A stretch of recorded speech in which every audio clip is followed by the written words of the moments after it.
So far, we have learned the basic grammar rules about CSS and the vital priority issue. So next, let's learn a new HTML tag, span. Just like the p tag, the span tag is also for marking up text. But there is a big difference between the span tag and the p tag. So what is it?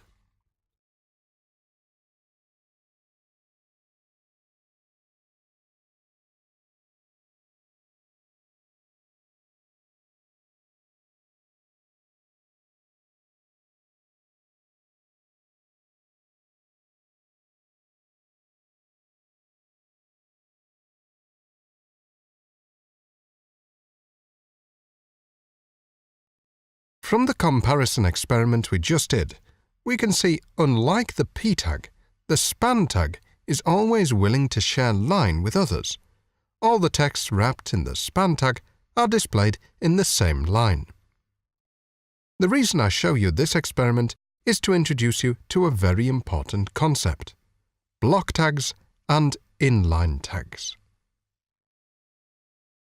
The p tag belongs to block tags, and the span tag belongs to the inline tags. In the future, you will learn many HTML tags, and it's very important to know exactly which category those HTML tags belong to. So, what are the differences between block and inline tags?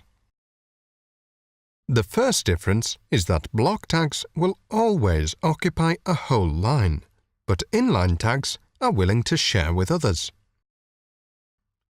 The second difference is their default width and height.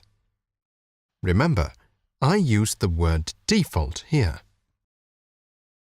To find out the difference between their default width and height, we need to make the range of the p and span tag visible. This requires us to set a background color to them. Setting a background color requires the CSS property background. The same background property is just like the color property. Its value can be color name or color code.